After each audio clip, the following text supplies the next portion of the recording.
अस्सलाम वालेकुम students, welcome back again. मैं मोहम्मद वकास हूँ, your chemistry teacher, and this is your channel MWS Chemistry. Today's the lecture number 5 will totally on preparation of alkynes. In our previous 4 lectures on this chapter 8, we have learned much more about alkanes, their method of preparations, their reactions as well, and after that in lecture number 3 we have learned about preparation of alkenes, and then in lecture number 4 हमने सीखा reactions of alkenes. तो बहुत बड़े chapter को हमने 4 lectures में compile किया है, अल्केन अल्कीन वाले पोर्शन को। अब हम 2 लेक्चर्स में कवर करेंगे, एक में हम अल्काइंस की प्रेपरेशन को, एंड नेक्स्ट लेक्चर 6 में हम अल्काइंस के रिएक्शंस को कवर करके ये चैप्टर ख़त्म कर देंगे with in very short lectures, जो कि हैं सिर्फ 6 होंगे। 6 this will be the 5th for you. So all in 1 lecture means ये है कि इस पूरे लेक्चर के अंदर आपने ये मेथड सीखने हैं जो अल्काइंस को प्रिपेयर करने के लिए हमने यूज़ करने हैं, या हम इनको यहाँ पे सीखने वाले हैं। देखिए जो हम ठीक है, तो हमारे पास जो पहला मेथड है दैट इज़ ये है डीहाइड्रो। ये हम पहले भी टर्मिनोलॉजीज पढ़ चुके हैं अल्कीन्स की प्रेपरेशन के अंदर।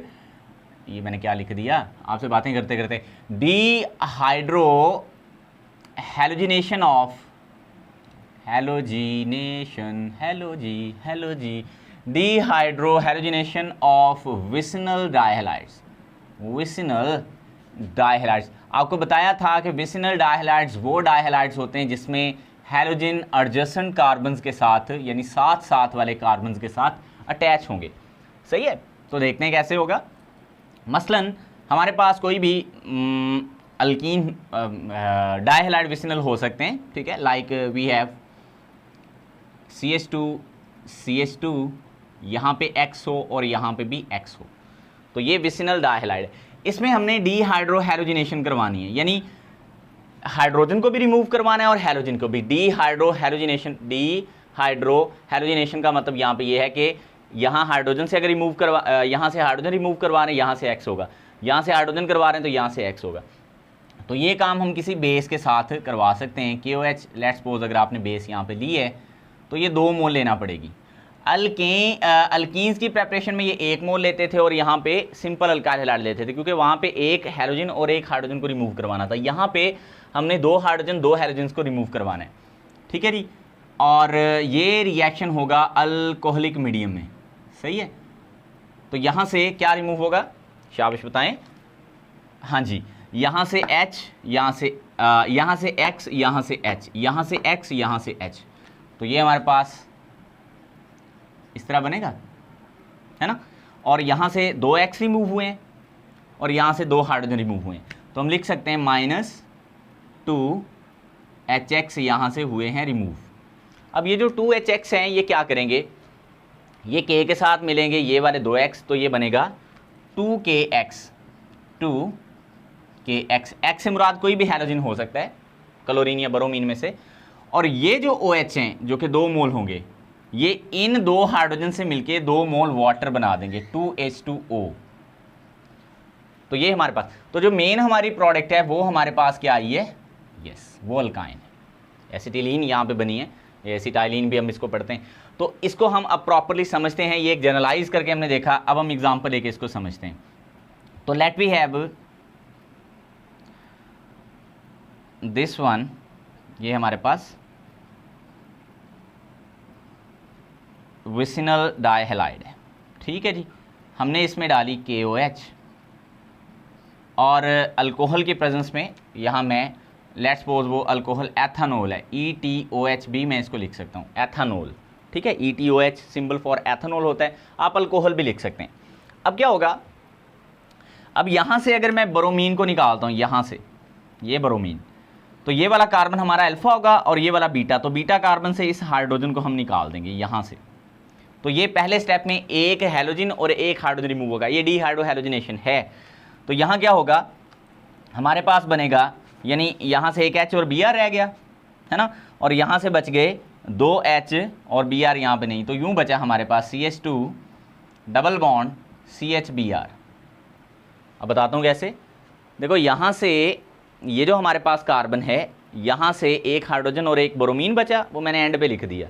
CH के साथ कार्बन के साथ एक हाइड्रोजन और एक ब्रोमीन, और ये वाला जो कार्बन है इसके साथ दोनों हाइड्रोजन है वो मैंने ये लिख दिए, ठीक है। तो ये हमारे पास, इसको बोलते हैं विनाइल ब्रोमाइड, ये जो हमारे पास बना। और ये जो K है ये Br के साथ मिलके बना देगा KBr, और ये जो OH है ये इस H के साथ मिलके बना देगा वाटर।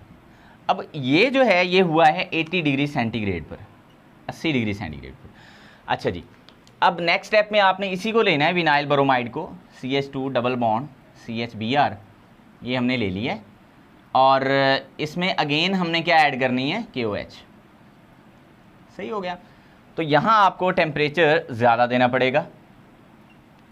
सर अब ये क्यों ज़्यादा देना पड़ेगा, 150 डिग्री सेंटीग्रेड आपको टेम्परेचर देना पड़ेगा।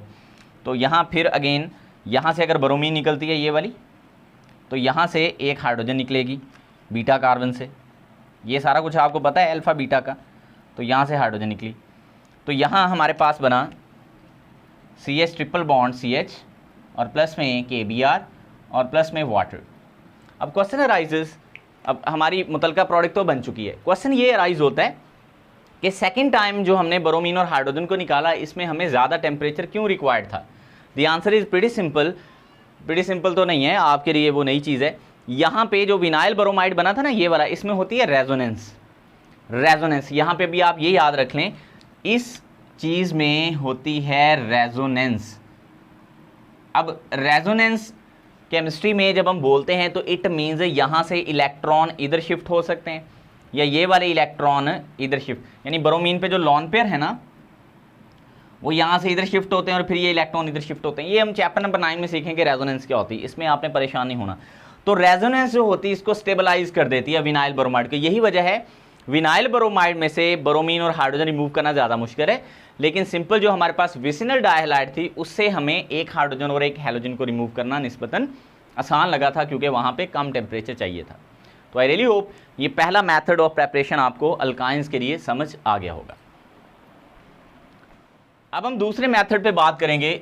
जो दूसरा हमारा मेथड है that is about dehalogenation of tetrahalides. Dehalogenation of tetrahalides. Tetrahalides, dehalogenation का मतलब है कि सिर्फ हैलोजन को रिमूव करवाना है। टेट्राहेलाइड मीन जहाँ पे 4 हैलोजन एटम होंगे।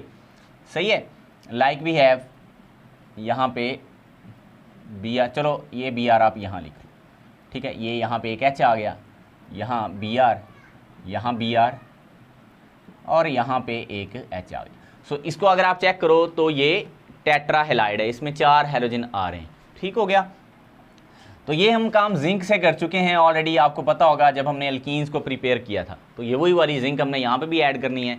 तो यहाँ क्या होगा, पहले ये आप ये 2 हैलोजन्स को रिमूव करवा देंगे, तो यहाँ पे क्या बन जाएगा, यहाँ बन जाएगा CH डबल बॉन्ड CH और यहाँ Br। अच्छा, एक Br को ना आप एक साइड से ऊपर से रिमूव करवाएंगे और एक साइड से नीचे से, ठीक है, क्योंकि जो हमारे पास प्रोडक्ट बनती है यहाँ पे वो हमारे पास ट्रांस बनेगी। तो ये आप एक ऊपर से रिमूव करवा दें, ठीक हो गया। तो यहाँ Br, तो ये हमारे पास अभी 2 ब्रोमीन बच गई हैं और जिंक जो दोनों ब्रोमीन के साथ मिलकर ZnBr2 बना देगी। But this is not the major product, ये तो बाय प्रोडक्ट है असल। अब इसको दोबारा से हम कंटिन्यू करेंगे। जो बाकी इसमें 2 हैलोजन बच गए हैं उनको भी हमने रिमूव करवाना है।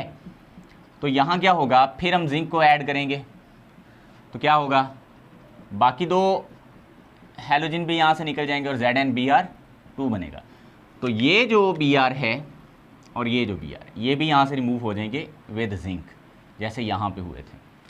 तो फाइनली वी गॉट एसिटिलीन या एसिटाइलिन या इथाइन भी हम इसको कहते हैं, जिसका जो IUPAC नेम है। So that's it about 2 methods of preparation for alkynes. अच्छा, यहाँ पे ना एक मेथड जो लास्ट पे उसने बताया हुआ है ना, वो मैं अर्ली आपको शुरू में बता देता हूँ। वो है इंडस्ट्री में एसिटिलीन को या इथाइन को तैयार करने का तरीका। फिर हम कॉब्स इलेक्ट्रोलिसिस या बाकियों की तरफ आते हैं। देखें, जो हमारे पास वो आखिर में लिखा हुआ है इंडस्ट्रियल मेथड है, वो यहाँ मैं इसको 3rd बना लेता हूँ। ये बहुत इंपॉर्टेंट शॉर्ट क्वेश्चन है। इंडस्ट्रियल मेथड किसको तैयार करने का, एसिटाइलिन को या एसिटिलीन को तैयार करने का। याद रहिए, बहुत इंपॉर्टेंट हमारे लिए इंडस्ट्रियल गैस होती है। तो इसका जो सबसे सस्ता तरीका है इंडस्ट्री में बनाने के लिए, बड़ा यूज़फुल है, आप यहाँ पे लेंगे कैल्शियम कार्बाइड। क्या, यानी मैं यहाँ पे लिख देता हूँ फ्रॉम कैल्शियम कार्बाइड। अच्छा सर ये क्या होती है? अक्सर ना आपने ये जो आर्टिफिशियल राइपनिंग ऑफ फ्रूट्स के लिए एक मसाला यूज़ करते हैं, जैसे मैंगोज़ वगैरह को पकाने के लिए, तो पत्थर सा जो होता है वो कैल्शियम कार्बाइड होता है। ये जब पानी के साथ कांटेक्ट में आता है ना, तो इससे एसिटाइलिन गैस जो है वो रिलीज होती है। तो यही इसका सिंपल मेथड है। लेकिन क्वेश्चन अराइजेज, ये कैल्शियम कार्बाइड जिसको हम CaC2 कहते हैं, ये कैसे बनाएंगे? ठीक है, तो पहले देख लेते हैं कैल्शियम कार्बाइड को हम कैसे बनाते हैं और फिर इससे आगे एसिटिलीन या एसिटाइलिन हम कैसे बनाते हैं। तो ये हमारे पास है लाइम, ये लाइम लिया, लाइम क्विक लाइम हम इसको कहते हैं। इसको आपने कोक मीन कार्बन की एक फॉर्म है, जैसे हमने डिस्ट्रक्टिव डिस्टिलेशन ऑफ कोल से बनाई थी कोक, कोल टार, कोल गैस, ये वो वाली है कोक, कार्बन की फॉर्म। तो इसको दोनों को मिला के ना हमने 2000 डिग्री सेंटीग्रेड यानी इलेक्ट्रिक फर्नेस में हमने इसको करना है हीट। ठीक है, दोनों को, लाइम को और ये वाला, तो इसमें यानी कोक। तो यहाँ ये मैं लिख लेता हूँ, ये क्विक लाइम है, क्विक लाइम। क्विक से मुराद तेज भागने वाला नहीं है, इसको हम क्विक लाइम, जैसे स्लैक लाइम होता है, ठीक है, ये ऐसे क्विक लाइम में कैल्शियम कार्बोनेट भी होता है, चूने का पत्थर जो होता है CaCO3। जो स्लैक लाइम होता है वो CaOH ट्वाइस होता है, और क्विक लाइम होता है CaO। और यहाँ पे हमने लिया कोक, ठीक है, वो जो कोक आप पीते हो वो वाली नहीं है कोक, वो ये उसके स्पेलिंग भी और होते हैं, ये कोक यहाँ पे कार्बन की फॉर्म। तो यहाँ कैल्शियम कार्बाइड बनेगा CaC2 एंड एडिशनली यहाँ पे कार्बन मोनोऑक्साइड गैस बनेगी। अब यहाँ आप बैलेंसिंग अगर देखें तो नहीं है, सिर्फ कार्बन बैलेंस नहीं, यहाँ पे 2 और 1 3 है, तो आप इसको सिंपली किससे मल्टीप्लाई कर दोगे? 3 से। अब ये जो हमारे काम की चीज़ है कैल्शियम कार्बाइड, इसको हमने वाटर के साथ रिएक्ट होने देना है, प्लस में वाटर। सो हमारी मुतलका प्रोडक्ट यहाँ से आ जानी है, जो कि है एसिटिलीन यानी एसिटाइलिन, और प्लस में बनेगा CaOH ट्वाइस, जिसको मैंने अभी आपको थोड़ी देर पहले बताया स्लैक्ड लाइम कहते हैं हम। ठीक है जी, ये जो अभी बना है। तो यहाँ पे भी इक्वेशन बैलेंस नहीं है, अगर आप इसको बैलेंस करना चाहते हो just you have to multiply this water with 2। So there is third method for the preparation of alkyne. तो यहाँ तक मुझे पूरा यकीन है कि ये तीनों मैथड जो हैं वो आपको अच्छे से समझ आ गए हैं। स्पेशली ये वाला शॉर्ट क्वेश्चन के लिए बहुत बहुत बहुत इंपॉर्टेंट है, तो इसको ज़्यादा अच्छे से कर लीजिएगा। ठीक है, बाकी दोनों मेथड्स भी आपको आने चाहिए, क्योंकि जो बाकी हमारे रिएक्शंस होते हैं या प्रेपरेशन मेथड्स होते हैं उसमें वो कोई भी क्वेश्चन आपको दे सकता है। तो यहाँ तक अगर आपको वीडियो समझ आ गई है तो इसको लाइक कर दें। अब हमारा आखिरी मेथड ऑफ प्रेपरेशन रह गया है, जो कि कॉब्स इलेक्ट्रोलिसिस मेथड है। और अगर आपने अल्केन्स और अल्कीन्स के दोनों कॉब्स इलेक्ट्रोलिसिस मेथड सीखे हैं, so we will cover that preparation method in just 2 to 4 minutes, maximum 5 minutes. So यहाँ तक आप इसका स्क्रीनशॉट फिर ले लें, ताकि हम अगला जो इसका फाइनल है लॉन्ग क्वेश्चन, वो अलग से लॉन्ग क्वेश्चन भी आता है कॉब्स इलेक्ट्रोलिसिस, उसको कवर करते हैं। अब हम आखिरी मेथड जो कॉब्स इलेक्ट्रोलिसिस है, जो आपको मैं बता भी चुका हूँ, ये इंपॉर्टेंट लॉन्ग होता है। देखें ये जो क्वेश्चन है ना कॉब्स इलेक्ट्रोलिसिस, ये तीनों मेथड्स ऑफ प्रेपरेशन में आता है, अल्केन्स, अल्कीन्स और अल्काइंस। तो तीनों में ये लॉन्ग क्वेश्चन के तौर पे पूछा जा सकता है। जिसको एक समझ आ गया उसको बाकी भी समझ आ गया, क्योंकि चेंज तो हमने सिर्फ सॉल्व करना होता है। और आपको ये भी पता है कि ये डीकार्बोक्सिलेशन है, लेकिन ये इलेक्ट्रोलिटिक मेथड है डीकार्बोक्सिलेशन का, ये याद रखना है। और decarboxylation, remember that, removal of carbon dioxide को शाबिश हम कहते हैं। तो अब अगर आपने अल्केन्स तैयार करनी है तो साल्ट ऑफ मोनोकार्बोक्सिलिक एसिड लेना है, अल्कीन या अल्काइंस तैयार करनी है बाय यूजिंग कॉब्स इलेक्ट्रोलिसिस, तो then you have to use yes salt of dicarboxylic acid. हमारे पास एक एसिड होता है, उसका नाम होता है मैलिक एसिड, मैलिक एसिड, सही है, this one is called malic acid. ये इसका हमने सॉल्ट बनाना है, यानी ये जो हाइड्रोजन्स हैं ये और ये दोनों रिमूव कर देने, और यहाँ पे पोटेशियम या सोडियम आयन हम यूज़ कर लेंगे, तो वो पोटेशियम या सोडियम मैलिएट बन जाएगा। तो यहाँ मैंने यही काम करना है, COO नेगेटिव K पॉजिटिव, ठीक है। तो ये अब बन चुका है salt. So now we called it potassium maleate. क्या नाम देंगे इसको? शाबाश, पोटेशियम मैलिएट। बस ये सॉल्ट का नाम बताने में ज़्यादा मुझे टाइम लग गया, बाकी तो आगे। फिर हम 2 वाटर मॉलिक्यूल यहाँ पे लेते थे for the sake of balancing. ये बेसिकली एक ही वाटर मॉलिक्यूल भी ले सकते थे, लेकिन उससे फिर बैलेंस नहीं होता, ठीक है। तो यहाँ पे हम इसकी क्या करवाएंगे? इलेक्ट्रोलिसिस करवाएंगे, इलेक्ट्रोलिटिक मेथड है। तो फिर क्या होगा, यानी बिजली पास करवानी है in the presence of water. So यहाँ हमारे पास एसिटाइलिन बन के तैयार हो जाएगी जो हम बनाना चाहते हैं, प्लस में 2 mole carbon dioxide as usual जो हम डी कार्बोक्सिलेशन कॉब्ज इलेक्ट्रोलिसिस में देख रहे हैं, प्लस में 2 KOH बनेगा और प्लस में 1 मोल यहाँ से हाइड्रोजन गैस निकलेगी। सो अभी हमसे मैकेनिज्म को जल्दी से देख लेते हैं। बुक में ये मेन रिएक्शन नहीं लिखा हुआ, लेकिन आई विल रिकमेंड कि आप इसको लिखो, ठीक है जी। मैकेनिज्म में सबसे पहले हमने सॉल्ट की आयनाइजेशन दिखानी होती है, तो वो यहाँ से जल्दी जल्दी मैं दिखा देता हूँ आपको। COO नेगेटिव K पॉजिटिव, यहाँ पे भी ऐसे ही है। इसको आप खोल के भी लिख सकते हैं, यानी C डबल बॉन्ड O, जैसे यहाँ पे मैं इसको ऐसे भी लिख सकता हूँ C डबल बॉन्ड OH, तो यूँ मैं खोल के बात कर रहा हूँ, ठीक है, ऐसे भी लिख सकते हैं आप। बहरहाल यहाँ पे तो ये आयोनाइज होगा, तो आयोनाइजेशन के बाद जो K पॉजिटिव हैं वो अलग हो जाएंगे, तो बाकी नेगेटिव आयन रह जाएंगे, यानी 2 तरह के आयन यहाँ पे जनरेट होंगे, पॉजिटिव और नेगेटिव। तो नेगेटिव आयन हमारे पास बने हैं ये वाले और पॉजिटिव ये वाले। अब एट एनोड अब 2 तरह के इलेक्ट्रोड्स होंगे यहाँ पे। एनोड पे ये जाएगा चूंकि ये नेगेटिव है और एनोड पे पॉजिटिव चार्ज होता है, इसकी ऑक्सीडेशन होगी, रिमूवल ऑफ इलेक्ट्रॉन होंगे, और एक एथोड पे जाएगा बाद में, ठीक है जी। तो जल्दी से मैं इसलिए बोल रहा हूँ क्योंकि ये बार बार हम कर चुके हैं। एनोड पे होती है आपको पता है क्या, ऑक्सीडेशन शाविश, और कैथोड पे रिडक्शन होगी, वो बाद में देखते हैं। तो ये आयन जो है जो नेगेटिव है ये एनोड पे जाएगा, है ना, इसको बोलेंगे मैलिएट आयन। तो सही क्लियर है। अब ये जाएगा अपने 2 इलेक्ट्रॉन यहाँ पे रिमूव करेगा और रेडिकल में, फ्री रेडिकल में कन्वर्ट हो जाएगा। तो यहाँ पे फ्री रेडिकल जनरेट हो गए आफ्टर लूजिंग 2 इलेक्ट्रॉन। 2 इलेक्ट्रॉन की बोला, एक यहाँ से और एक यहाँ से रिमूव हुआ। फिर ये जो हमारे पास रेडिकल्स हैं आपको पता ही है, फिर इनमें से क्या होने वाला है, COO रेडिकल, यहाँ पे CH, ये डबल बॉन्ड है, हाँ जी, तो COO रेडिकल, तो यहाँ से रिमूवल ऑफ कार्बन डाइऑक्साइड अब होगी, ठीक है, रिमूवल ऑफ कार्बन डाइऑक्साइड होगी और यहाँ पे कार्बन टू कार्बन बन जाएगा ट्रिपल बॉन्ड, और साथ में क्या होगी, है रिमूवल ऑफ कार्बन डाइऑक्साइड। तो ये हुई है यहाँ पे डी कार्बोक्सिलेशन। तो एनोड पे हमारी मेन प्रोडक्ट बन के तैयार हो चुकी है जिसका नाम एसिटाइलिन है। अब आते हैं हम एट कैथोड। कैथोड पे आपको पता है रिडक्शन होती है, और रिडक्शन पहले वाटर की होगी, फिर उससे जो आयंस बनेंगे उसके साथ मिलेंगे ये पॉजिटिव के आयंस। तो पहले हम वाटर को लेते हैं। After addition of 2 electron in water, ये भी सारा मैकेनिज्म मैं बता चुका हूँ कैसे कैसे होता है ये सारा कुछ, ठीक है, प्रीवियस वीडियोस अगर आप देखें तो ये सारी चीज़ें मैंने इलेबोरेट की हैं। 2 हाइड्रोक्सिल आयंस बनेंगे, additionally we will got hydrogen. तो ये देखो जो हाइड्रोजन है वो जाके कैथोड पे बनेगी। अब ये तो 2 हाइड्रोक्सिल आयंस हैं, इनके पास भागे भागे आएंगे, कौन भला, यस 2K पॉजिटिव। ये कहेंगे भाई हमें क्यों अकेला छोड़ा हुआ है, हमें भी साथ ले लो, तो हमारे साथ मिलकर क्यों नहीं बना लेते आप 2KOH, यानी KOH, तो बैलेंसिंग के लिए 2KOH। तो ये जो दोनों प्रोडक्ट्स हैं ये वाली, ये कैथोड पे बनी है ना, एज यू सी ये बनी, और ये जो दोनों प्रोडक्ट्स हैं ये बनी हैं एनोड पर, पहले से हमने जो बनाई।